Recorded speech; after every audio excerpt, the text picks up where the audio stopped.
Good morning, good afternoon. Buenos días, buenas tardes, buenas noches, queridos amigos. Les doy la bienvenida, colegas de todo el mundo que participan activamente en este seminario. Soy Mercedes Mayol Lasalle, presidenta mundial de OMEP, la Organización Mundial para la Educación Infantil. Hoy tengo el placer de darles la bienvenida al seminario Comprender el papel y la influencia de los actores no estatales en la atención y educación de la primera infancia. Desde 2021, OMEP, junto a la Iniciativa por el Derecho a la Educación, se ha propuesto explorar y comprometerse con el programa y el problema de la privatización y la API. La privatización de la educación de la primera infancia es una de las principales preocupaciones de nuestras organizaciones y por eso tomamos la iniciativa de situar el tema en el centro de nuestros debates, reflexiones e investigaciones. Este proceso puede reforzar las enormes desigualdades en el acceso de la educación infantil. La falta de acción e inversión de los estados ha determinado el desarrollo de iniciativas comunitarias y la expansión de programas con fines de lucro. Esto provoca una estratificación y un aumento de las desigualdades en el acceso a una educación de calidad en función de las condiciones económicas de cada familia. Las consecuencias es que para muchas familias y para muchos niños, la EPI sigue siendo en práctica un privilegio más que un derecho humano. Participamos activamente en la realización de la Agenda de Educación 2030, que plantea la Meta 4.2, donde cada estado se compromete a garantizar que todas las niñas y niños tengan acceso a servicios de atención y desarrollo de la primera infancia y a la educación preescolar de calidad. Para el cumplimiento de esta meta, se han formado grupos de trabajo, se han firmado y publicado documentos y declaraciones, colaboramos y asesoramos a gobiernos y organizaciones dedicadas a la EPI y trabajamos codo a codo con la UNESCO y el Sistema de Naciones Unidas e insertamos avanzar en los marcos legales para garantizar los derechos de todos los niños del mundo. En noviembre de 2021, OMEP desarrolló un webinar con la UNESCO que abordó el tema ¿qué está pasando con la EPI en el mundo? Se presentaron dos importantes estudios. El derecho a la educación preescolar, un estudio global por Roland Moumet, y el impacto del COVID-19 en la educación preescolar en Asia-Pacífico y en Asia subsahariana, perspectivas a partir de los resultados de encuesta rápida de personal regional por Yoshi Kaga. El objetivo principal era obtener un diagnóstico real sobre la inclusión en la educación infantil y preescolar como derecho humano dentro de los objetivos de educación y desarrollo a largo plazo en términos de gobernanza, financiación, expectativas de la sociedad y el seguimiento y evaluación y desarrollo de la primera infancia. En abril desarrollamos el webinar AEPI y privatización hacia un acceso inclusivo para todos, con Matías Urbán, director de la investigación de la primera infancia de la Universidad de Dublín, Irlanda. Discutimos la conceptualización del complejo y diverso campo de la AEPI y la privatización en relación con la noción de la educación como el bien común. La cuestión de privatización no se agota diferenciando las instituciones privadas de las públicas o estudiando el crecimiento del sector privado a lo largo de los años, lo que significa, sino centrándose en el papel de los actores no estatales en la educación y atención de la primera infancia en la fuerza y el poder que estos tienen. Los agentes no estatales lideran los servicios de atención y educación para niños menores de 3 años, y la prestación no estatal de servicios de la EPI para niños desde los 3 años hasta la edad de inicio de la escolarización también domina este sector. El papel de los agentes no estatales va mucho más allá de la escolarización. Trabajan con familias, dentro de las comunidades, con las subjetividades de los niños. Por eso es fundamental para garantizar el ejercicio de los derechos de los niños y de las familias que los estados puedan regular sus actividades. Ahora estamos participando en este seminario entendiendo el rol y la influencia de los estados en la educación infantil.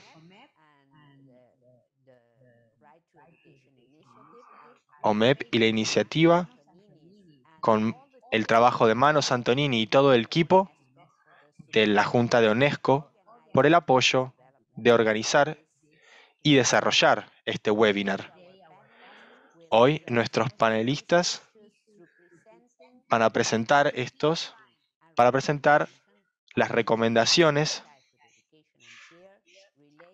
en la EPI relacionada con la UNESCO del informe GEM en la educación de los agentes no estatales y el informe para ver el rol que cumplen los actores no estatales como proveedores, empresas, influenciantes y proveedores de fondos.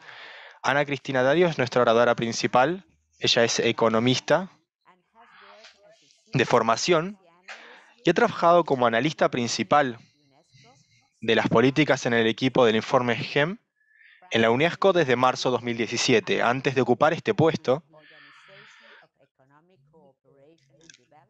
Ana trabajó en la OCDE en una lista completa de temas que van desde educación financiera, alfabetización, desigualdad, pobreza, la transmisión intergeneracional de la educación, el envejecimiento, la protección social, el enfoque del curso de la vida de políticas sociales y el descenso de la fecundidad con especial énfasis en el papel de las políticas. Luego podemos contar con Alexandra Jovic, colega de UNICEF y experta regional de AEPI. Ella es médica con más de 17 años de experiencia en desarrollo social. Ocupa actualmente el puesto de especialista en desarrollo de la primera infancia en la oficina regional de UNICEF en Europa y Asia, para apoyar el trabajo en 22 países para incorporar los principios del desarrollo de la primera infancia en salud, nutrición, educación, protección infantil, planificación y respuesta ante emergencias. Ella gestiona el desarrollo y la implementación de varias innovaciones digitales destinadas a mejorar el acceso y la calidad de servicios de salud para niños pequeños y sus padres. Por último, Delphine Dorsey nos ofrecerá sus palabras de clausura. Es abogada de derechos humanos con más de 10 años de experiencia en el ámbito de derecho a la educación. Se incorporó a la RTE en 2012 como responsable jurídica y dirige la organización desde 2014.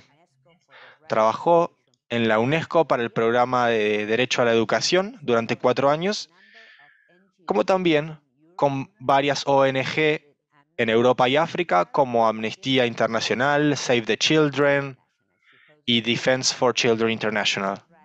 Tiene un máster en Derechos Humanos en la Universidad de Estrasburgo. Nuestro objetivo es que las discusiones en este seminario puedan contribuir cómo las regulaciones más estrictas, monitoreo y esfuerzos pueden prevenir el surgimiento de sistemas paralelos vinculados al tipo de proveedor y la capacidad de pago de los padres y ayudar a lograr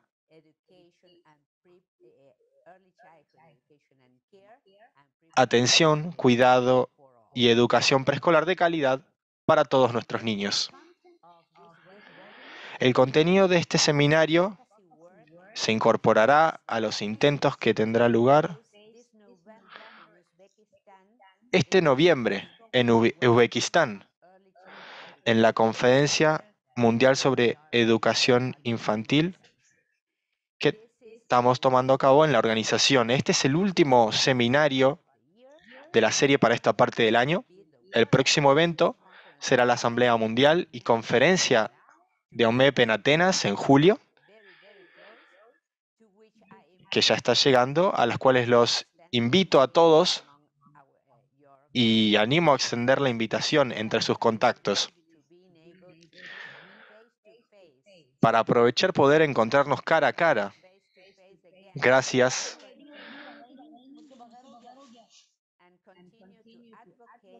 Y seguir abogando por los derechos de los niños y la educación y el cuidado de la primera infancia. Como saben, cada webinar de la serie de seminarios de OMEP está disponible en 3 idiomas, que son español, francés e inglés, en nuestro canal de YouTube, que es OMEP World TV.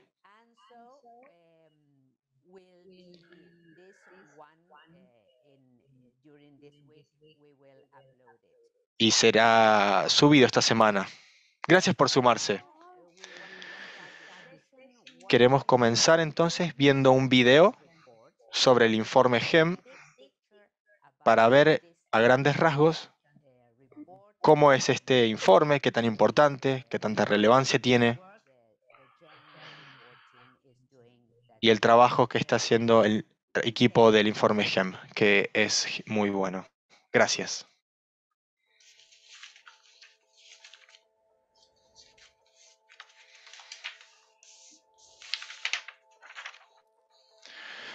¿Quién elige, quién pierde? El rol de los agentes no estatales en la educación. No hay parte de la educación en la que no participen agentes no estatales.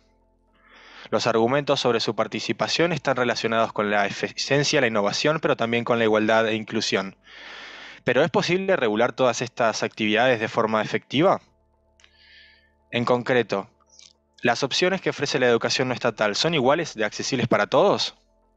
En el sur de Asia, la oferta pública no puede satisfacer de forma realista la demanda de formación profesional. Tenemos 12 millones de personas que se entrenan todos los años. Esto no puede resolverse solo con el gobierno. Muchos de ellos dejan la escuela, tienen trabajos de nivel inicial. Para entrenarlos y que puedan trabajar, todos tienen que trabajar juntos. En esto es poder lograr ser un médico algún día. En los Estados Unidos, las opciones que se ofrecen no siempre están al alcance de los estudiantes de las zonas urbanas pobres, debido a la segregación y estratificación. Las opciones de escolarización para las familias de bajos ingresos no es tan buena como para aquellos que tienen más altos ingresos. Lograr escuelas de barrio de clase mundial, esta opción fue arrebatada para mí.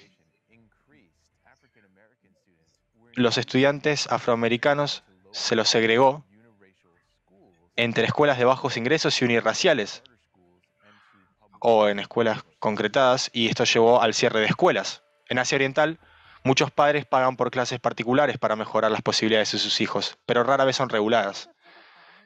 Me he beneficiado de clases particulares. Si estás tratando de lograr una meta o un objetivo, esto se intenta tener clases particulares. No es por la falta de educación pública, sino por la competencia. Muchos estudiantes en América Latina no pueden acceder a la educación superior, que en su mayoría es impartida por agentes privados.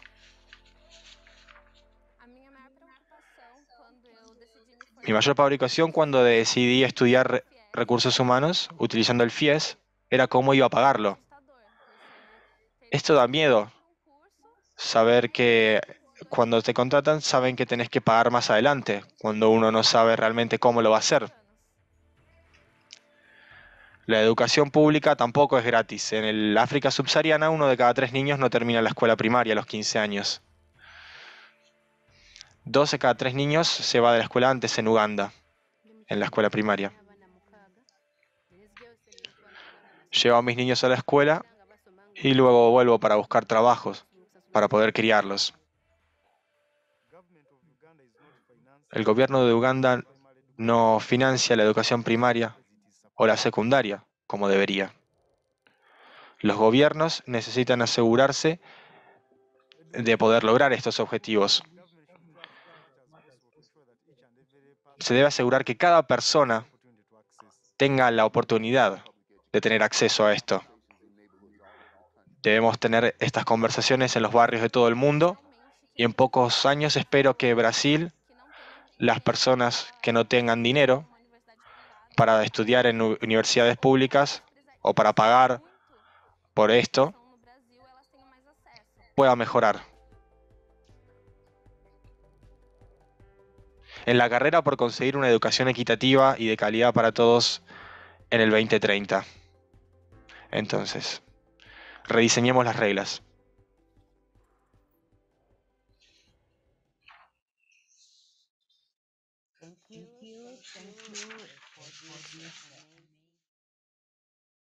Gracias por este increíble video que nos da un panorama sobre el informe GEM, que les recomiendo que lean y analicen.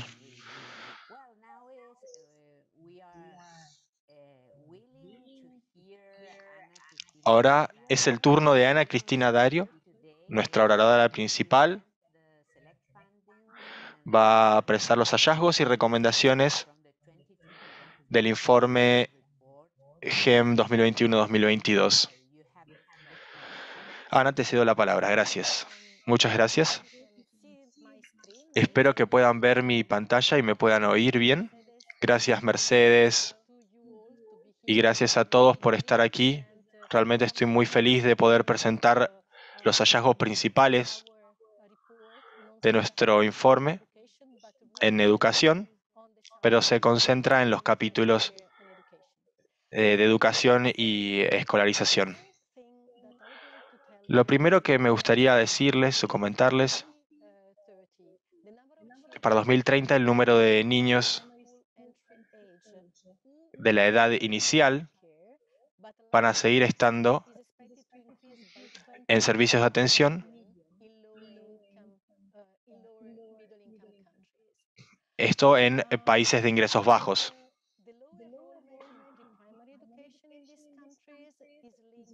Pero esto está derecho a la falta de apoyo más que de demanda. Muchos países intentan pagar por estos servicios y las faltas en provisión pública no está confirmada. Otras organizaciones y otros grupos comunitarios. Lo que dice el informe GEM 2021-2022, que en la provisión de la EPI no, le da una desventaja a estos grupos más marginados. Podemos ver el primer hecho, que ha hecho un gran crecimiento en la provisión privada, en la educación infantil, tanto para niños de menos de 3 años, como para los más chicos o los más grandes. Estos actores, los agentes lideran los servicios de atención y educación para menores de 3 años en la infancia de los niños, especialmente cuando son realmente jóvenes. Hay distintos escenarios. Por ejemplo, sabemos que en Nueva Zelanda la educación privada es casi 99% de los alumnos de preescolar.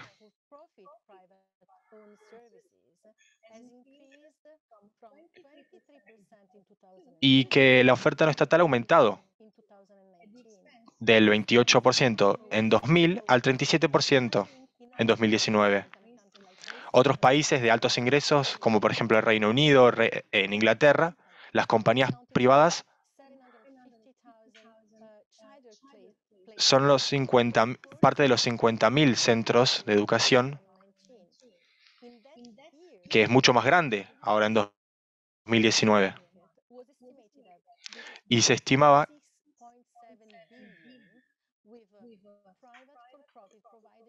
que los proveedores públicos eran el 82% del total. Como comentaba este crecimiento es un fenómeno que abarca de todas las edades, desde preescolar hasta primaria.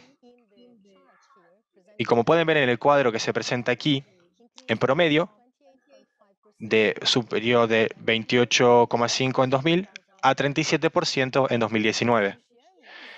Y en Oceanía, algunos países tienen cerca del 100% de los alumnos de preescolar matriculados en instituciones no estatales. Es importante saber que lo que dice el informe GEM, que elige una definición de actores no estatales, que es importante. Cuando hablamos de actores normales, son distintos actores e instituciones. Además de los actores privados que pueden generar por una ganancia, pueden actuar por ganancia, hay otros actores.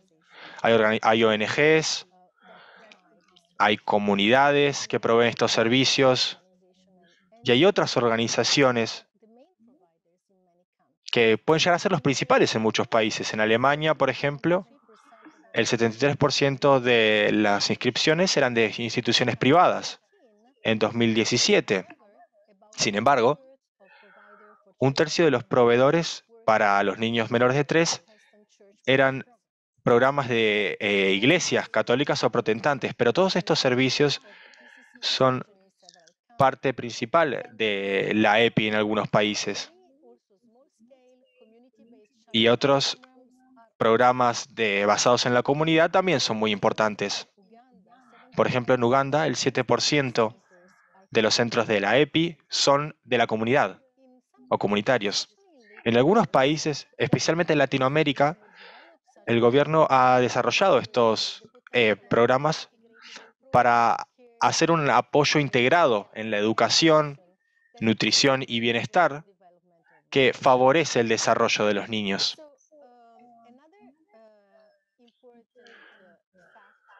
Otro hecho importante que debemos considerar es la falta de oferta y el hecho que esta barrera, cómo se llena esta barrera o este espacio y cómo puede afectar a la igualdad y la inclusión. Entonces, la oferta no estatal atiende la demanda principalmente en las zonas urbanas. Por ejemplo, en las 3 regiones de Etiopía en 2019 y 2020, la tasa bruta de matriculación en jardines de infancia privados fue muy superior a la media nacional, que era el 10%.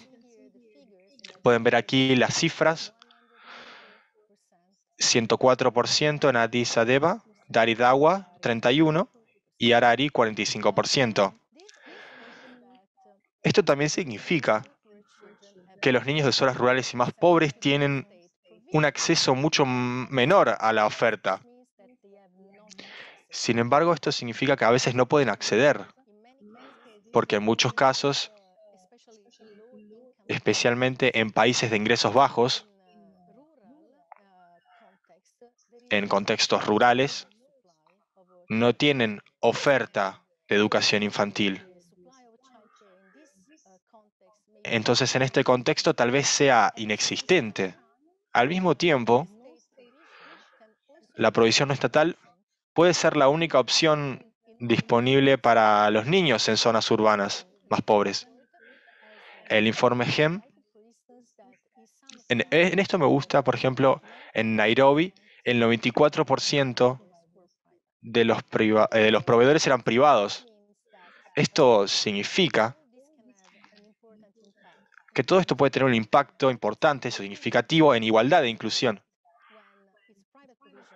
Porque cuando se trata de escolarización privada, en la EPI, puede decir que el costo es alto y deja a los más pobres de un lado.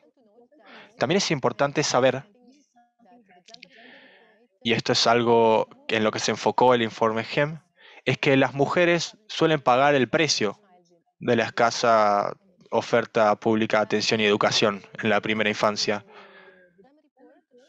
El informe GEM arrojó que el 57% de los niños de 3 años estaban matriculados en instituciones privadas en 33 países de renta alta 2018. Eran el 46% en los países de ingresos medios. Al mismo tiempo, lo que sabemos y lo que ha dicho el informe es que en muchos países sigue estando la idea de que las mujeres deben apoyar a la educación de sus niños, especialmente cuando son muy jóvenes o muy chicos. Estas son normas de género desiguales que incluyen en todos lados, incluso en Europa.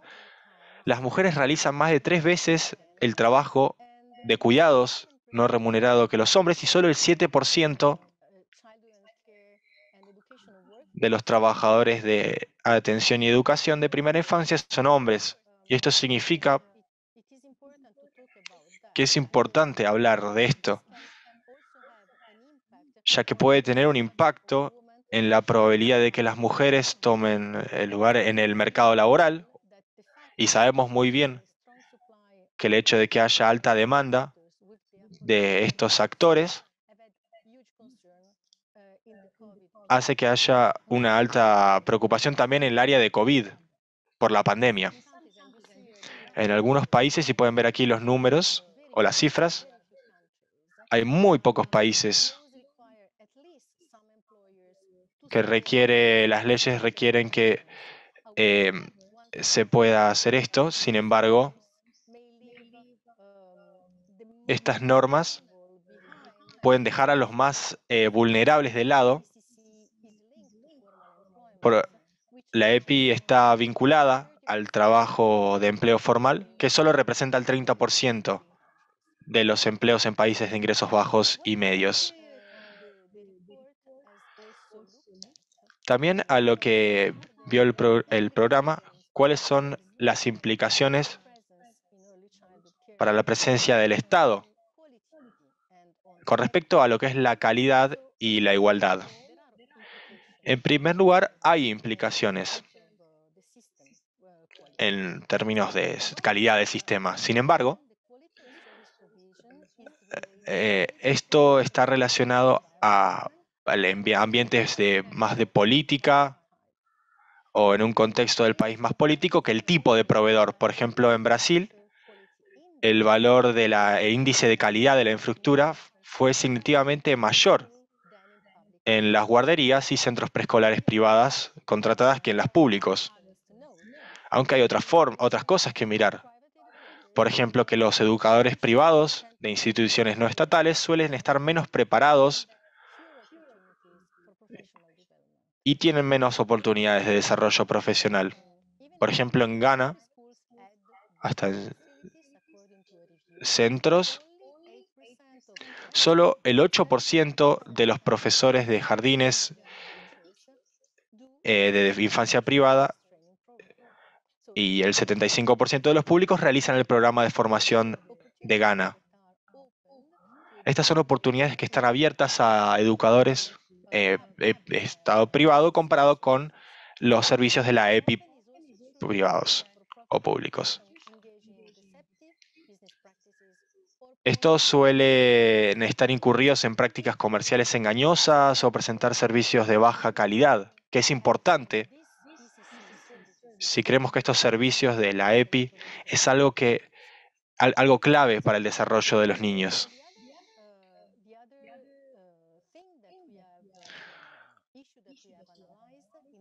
Lo siguiente que hemos analizado en el informe, basado en la información que desarrollamos en los perfiles de educación,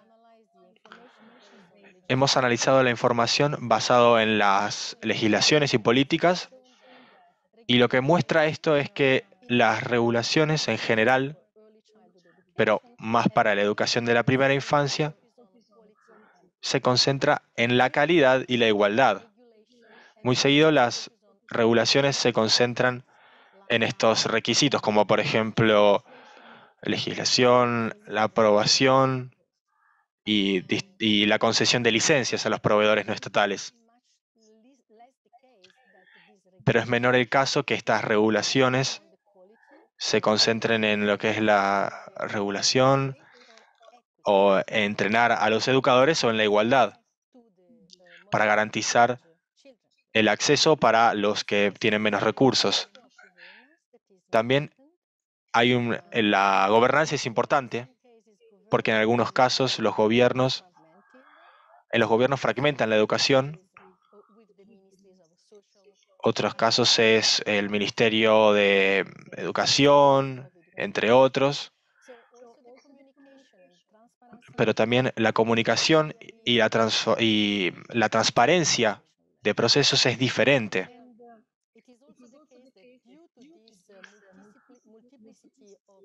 También debido a esta multiplicidad de autoridades para servicios de la EPI, la mayoría de los proveedores no estatales se registran como entidades empresariales o comerciales en algunos países. Por eso no están bajo el mismo mecanismo de aseguración de calidad que se requiere para las instituciones de educación. Solo uno de 162 de varios sistemas de educación son responsables de garantizar la calidad de la oferta de la EPI no estatal, por lo que es difícil evaluar su eficacia. Hay algunos ejemplos, como pueden ver aquí, por ejemplo, en Lusaka, Zambia, los centros deben registrarse a través del sector comercial del municipio. Como otros países como Camboya, tienen reglamentos y derechos separados para los centros preescolares municipales. Algo más y que ya casi termino. Es algo que ya mencioné en la diapositiva anterior, es que es común hablar de la presencia de los proveedores, porque habla sobre los aranceles, los costos.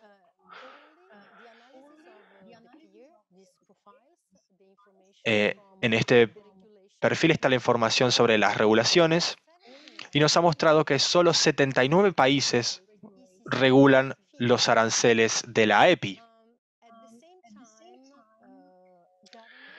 También los gobiernos a veces conceden subsidios, ayudas, impuestos e incentivos como financiación inicial o terrenos públicos para fomentar la oferta no estatal. Por eso hay incentivos para que establezcan estos servicios, pero los costos de la EPI tal vez sean muy alta para los que están en situación de desventaja, los más pobres. Por ejemplo, en Ghana es claro, muestra que la oferta privada cuesta el 6% del consumo anual para los más ricos y el 17% para los más pobres. Y los equivalentes en Etiopía son el 4% y el 21%. También significa que los costos medios para la educación de primera infancia son que se representa también en las áreas urbanas. En aquellos países que dan poco apoyo a las familias para estos servicios, las familias tienen que tomar la decisión de pagar por servicios de la EPI o para gastar sus ingresos en los niños. En Estados Unidos, por ejemplo, los padres pagan una gran cantidad de dinero para servicios de la EPI, mientras que el gobierno local solo gasta 34.000 millones. Muy poco. Y para terminar, ver algo más positivo, es verdad que los agentes no estatales innovan y defienden la EPI. Algunos proveedores no estatales se dirigen a quienes pueden quedar excluidos del sistema formal de la EPI. Por ejemplo, en Eslovenia, los agentes no estatales se interesan en la inscripción de niños y la transición a la educación primaria. Y hay muchos ejemplos en otros países. También es importante darse cuenta que la influencia de los agentes no estatales en la EPI es más amplia que la prestación directa de servicios y se extiende a la publicidad de entretenimiento educativo y las herramientas digitales para los más pequeños, que puede tener un efecto negativo en su desarrollo. Pero hay otros factores como ONGs y otras fundaciones de caridad que desempeñan un papel importante en la promoción de la EPI. Para finalizar, tengo algunas recomendaciones. El hecho de que este poco foco que se le pone a las políticas de igualdad e inclusión nos hace pensar en una visión más amplia de programas de políticas con una perspectiva de igualdad e inclusión. Esto significa que los gobiernos deben establecer normas de calidad que se apliquen a todas las instituciones educativas estatales y no estatales. Esto también significa que es necesario que estos estándares se implementen. No es suficiente tener el principio en la legislación o en distintas políticas que abarquen esto. Se debe monitorear esta intervención para que esto pueda abarcar a todas las instituciones estatales. Una vez más, hay un monopolio. Por eso es importante que las innovaciones se vayan a través del sistema educativo para el bien común y también mantener la transparencia y la integridad del proceso político de la educación pública para bloquear los intereses creados. Muchas gracias.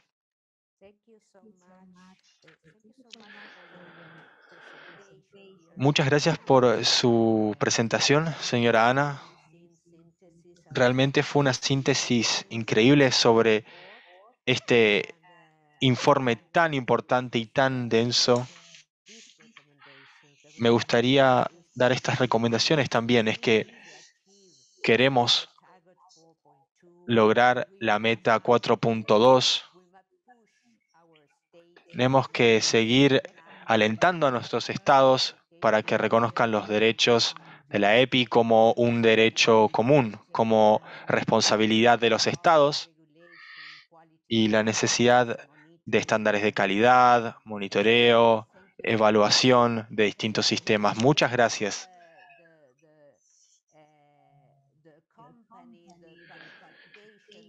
Tenemos la compañía y participación de muchos colegas de todo el mundo.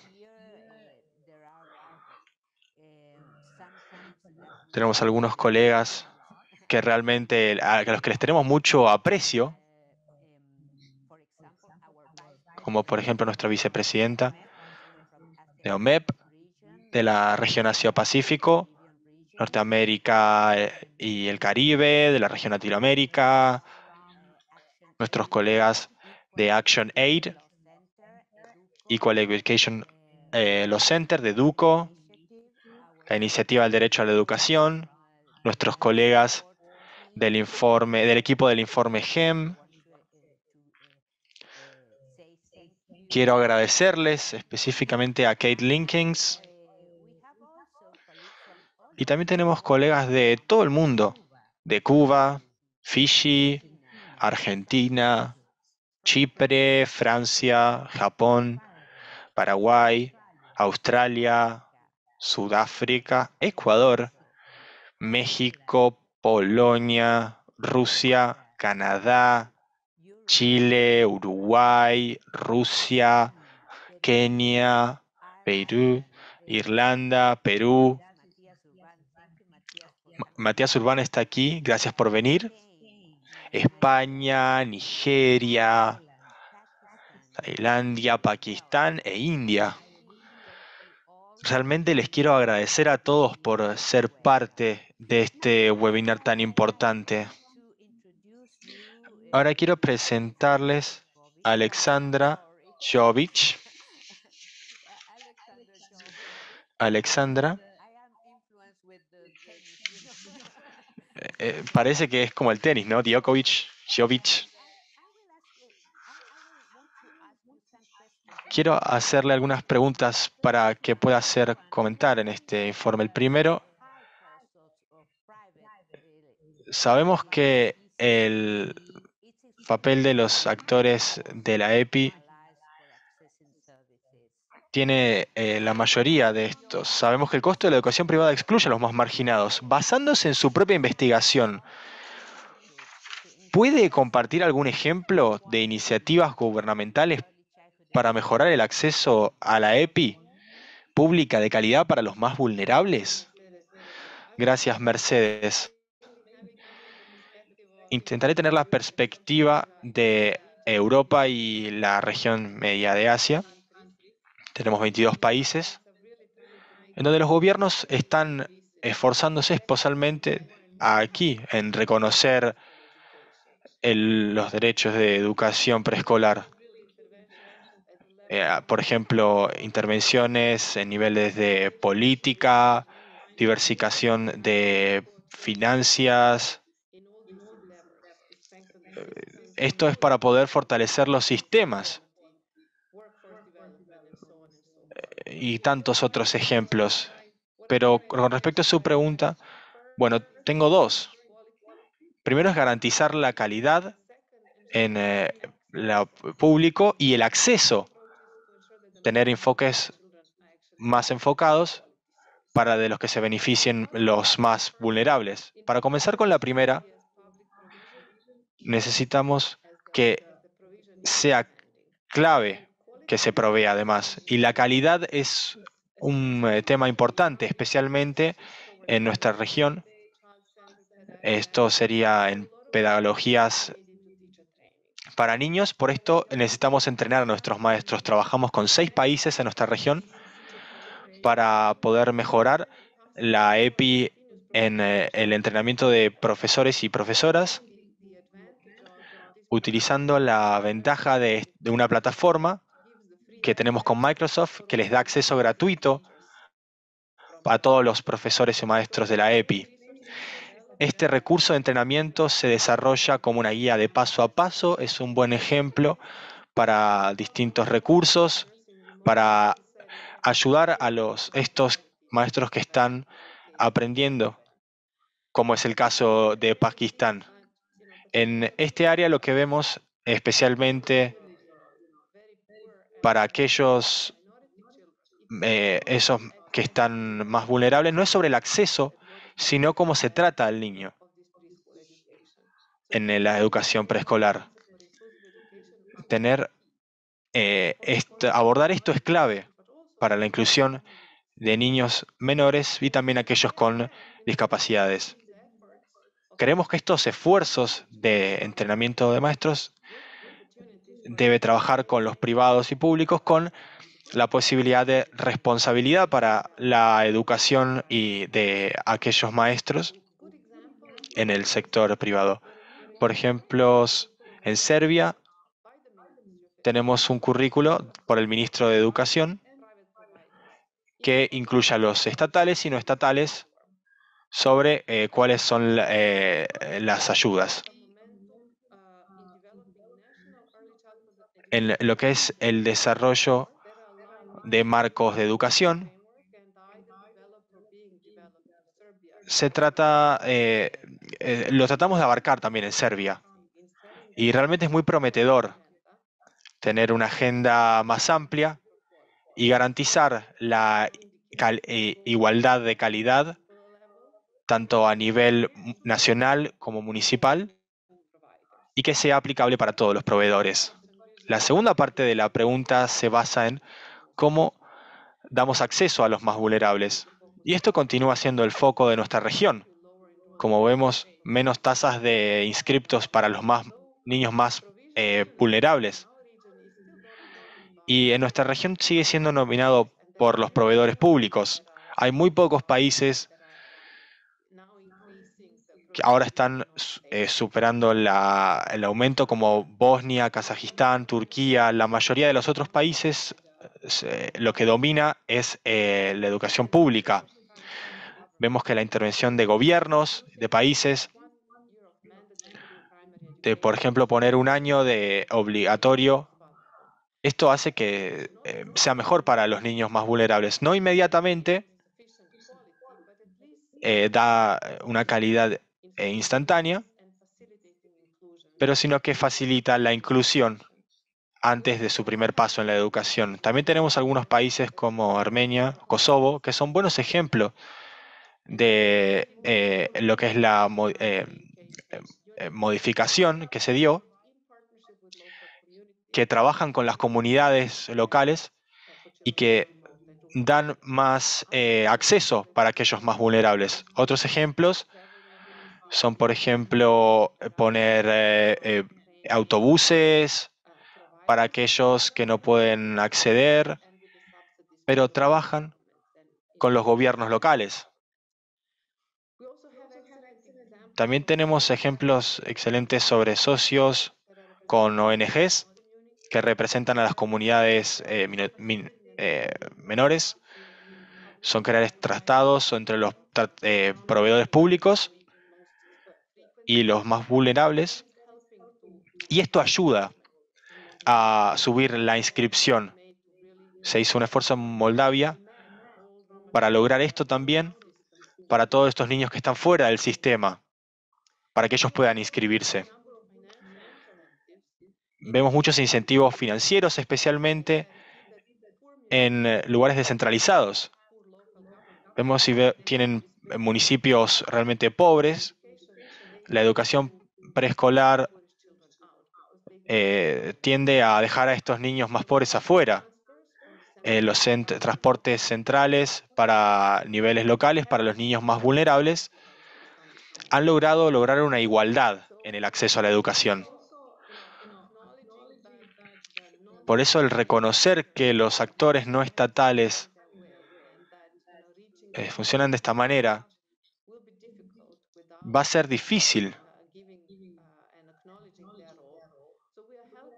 Por eso estamos ayudando a países a desarrollar herramientas, como por ejemplo en Kazajistán, y encontrar modelos que les permitan tener más acceso y más calidad para lo que es los actores no estatales. Hay ejemplos, por ejemplo, Serbia es uno de estos, donde los damos vouchers a padres de bajos recursos para que puedan acceder a cualquier tipo de ayuda, y esto ha ayudado nuevamente a aumentar el acceso a la educación y a poder reducir la segregación. Espero no haber hablado demasiado.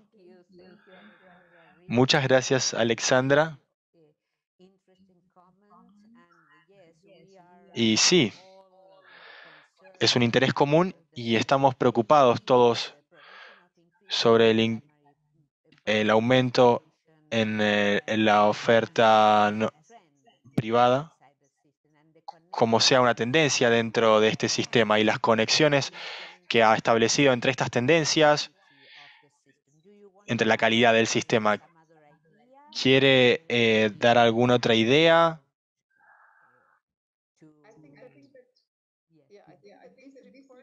Creo que este informe es muy fuerte para poder ver las recomendaciones claves. Vemos que los actores no estatales han sido más flexibles, más dinámicos en responder a la demanda que otros actores estatales. Por eso hay otras responsabilidades para el lado del gobierno para poder abordar esta situación y cómo tener tanta la relación como los actores no estatales y poder reforzar su participación.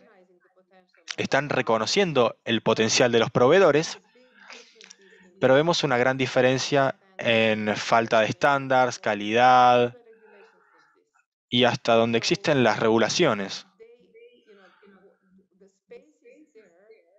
Los espacios allí para la intervención del gobierno, y sin esto se puede creer que el auto va a moverse solamente para el beneficio de los que vienen de una familia con menos segregadas, menos vulnerables. Lo que sea ideal sea que los sectores públicos y privados trabajen de forma conjunta como proveedores, que se regule con estándares estatales y se ha apoyado también por una red.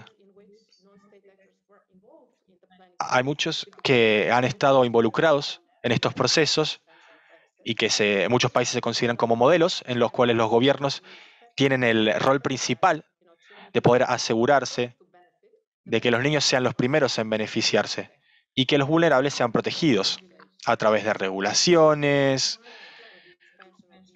planes estratégicos de la EPI e incentivos que garanticen acceso a la escolarización y la aplicación de estándares de la estructura y que cubran el proceso en la inspección de legislaciones e incentivos que apoyen esta causa, que haya más incentivos en áreas remotas, para que se escriban niños más vulnerables o se les dé vouchers. Pueden ser algunas de las formas que debería ser promovido y para que se pueda regular de una mejor forma. Gracias por sus comentarios. Realmente creo que los niños son más vulnerables, muy vulnerables que vulnerados en sus derechos. Lo que me gusta escuchar son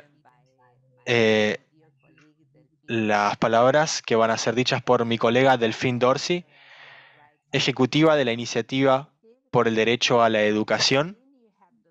Delphine, le cedo la palabra.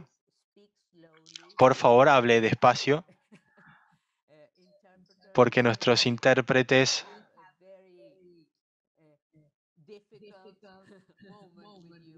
van a tener un momento difícil. La conozco. Muchas gracias, Mercedes.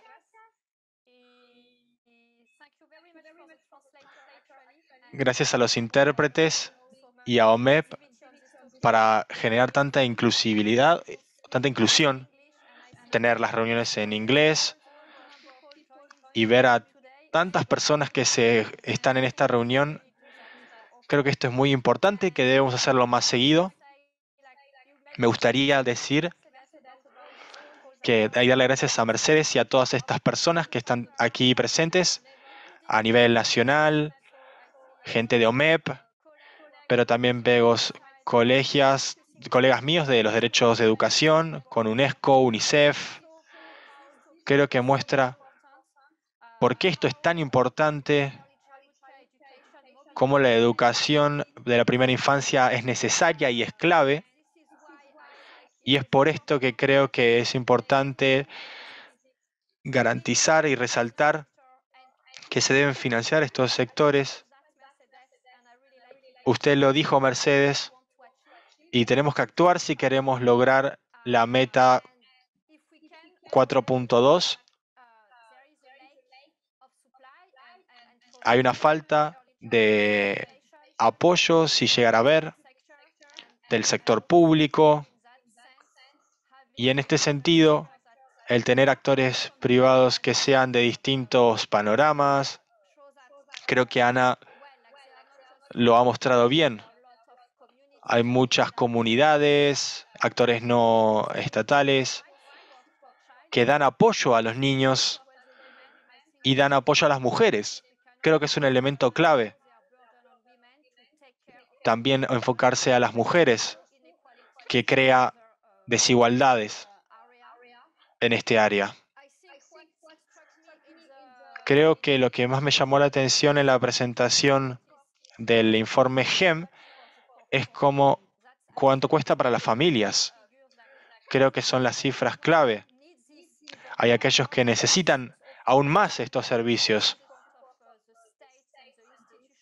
para los estados, las instituciones, apoyar el desarrollo de los niños.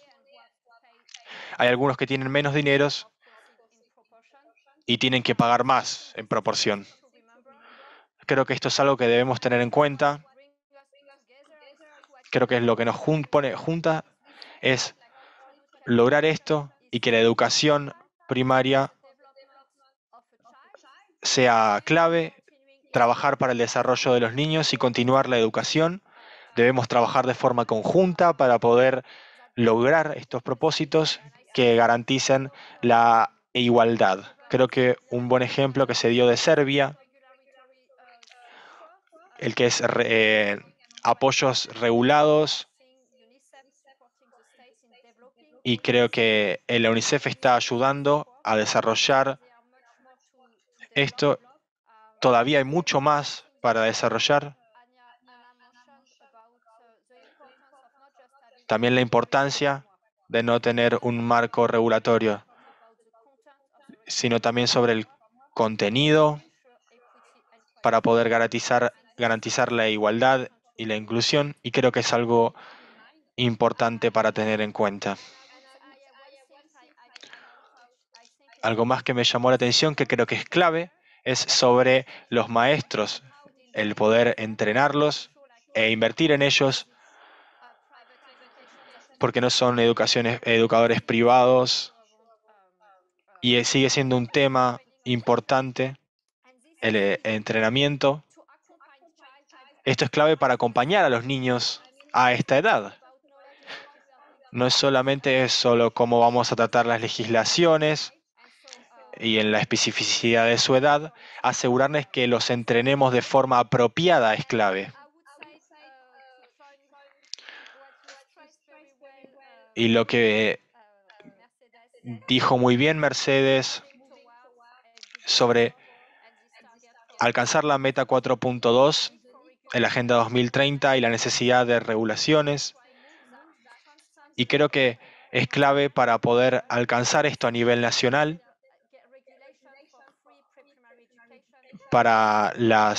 Esto puede tener un mayor impacto,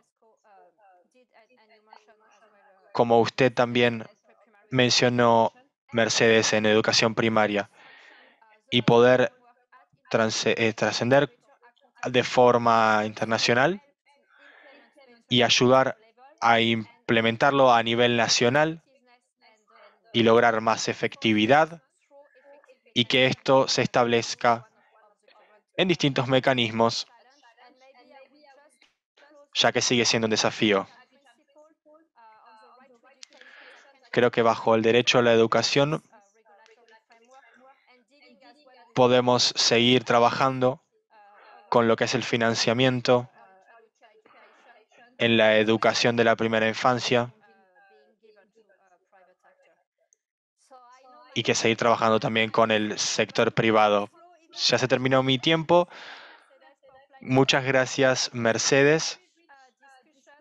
Fue una discusión muy importante. Siempre es clave tener información del informe GEM. Así que muchas gracias por darnos esta reflexión sobre este nivel clave de educación. Muchas gracias, Mercedes. Le cedo la palabra a usted. Gracias, Delfín, por sus palabras de cierre. Gracias, Ana Cristina, Alexandra, por todo el conocimiento que han compartido con nosotros esta mañana, y a todos nuestros colegas por poder venir aquí con nosotros, ser parte. Estamos desarrollando una encuesta que les invitamos a que puedan completarla sobre privatización y AEPI. Ya cumplimos la hora. Estábamos dándole cierre a este webinar tan importante en entender la influencia en actores no estatales en la AEPI. Vamos a subirlo en los 3 idiomas en esta semana en el canal de YouTube de OMEP World. Muchas gracias, que tengan muy buen día, o tarde o noche a todos. Gracias y hasta luego.